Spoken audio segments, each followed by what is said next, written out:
Marfan kasalligi bu irsiy genetik kasallik hisoblanadi. Bunda butun tanamizdagi biriktiruvchi to'qimalarning zararlanishi bilan bo'ladigan avtosomi dominant kasallik hisoblanadi. Avtosomi dominant bu ota-onadan o'tadigan kasallik. Juda ham kam holatlarda ota-ona sog'lom bo'lib turib, bu oilada aniqlangan yangi mutatsiya hisobida bu kasallik bo'lishi mumkin. Xo'sh, sindrom Marfanada nimalar kuzatiladi? Sindrom Marfana bu bo'yi uzun, qo'llari, barmoqlari juda ham uzun hamda egiluvchan bug'ular bo'lishi, ko'z biriktiruvchi to'qimalarida o'zgarishlar bo'lishi, shuning uchun gavharni chiqishi bo'lishi mumkin, yarim chiqishi bo'lishi mumkin. Yurak qayerda biriktiruvchi to'qima bo'lsa, o'sha joyda zararlanish. Yurak klapanlarida biriktiruvchi to'qima bo'lgani uchun yurak nuqsonlari bo'lishi mumkin hamda katta qon tomirlarida o'zgarishlar bo'lishi mumkin. Shuning uchun bu tizimli kasallik deyiladi. Hamda suyak biriktiruvchi to'qimada o'zgarish bo'lganligi uchun umurtqa pog'onasida har xil darajada qiyshiqliklar, ko'krak qafasining qiyshiqligi, tizza bo'g'imida, chanoqson bo'g'imida o'zgarishlar bilan bo'ladigan kasallik. Buni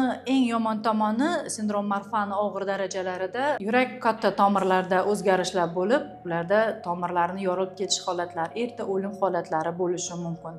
Shuning uchun agarda sindrom Marfana kasalligi sizga taxminiy tashxis qo'yilgan bo'lsa yoki tashqi ko'rinishlari ko'rsatib o'tilgan belgilar bo'ladigan bo'lsa, sizga genetik shifokorga murojaat qilishingizni tavsiya qilamiz.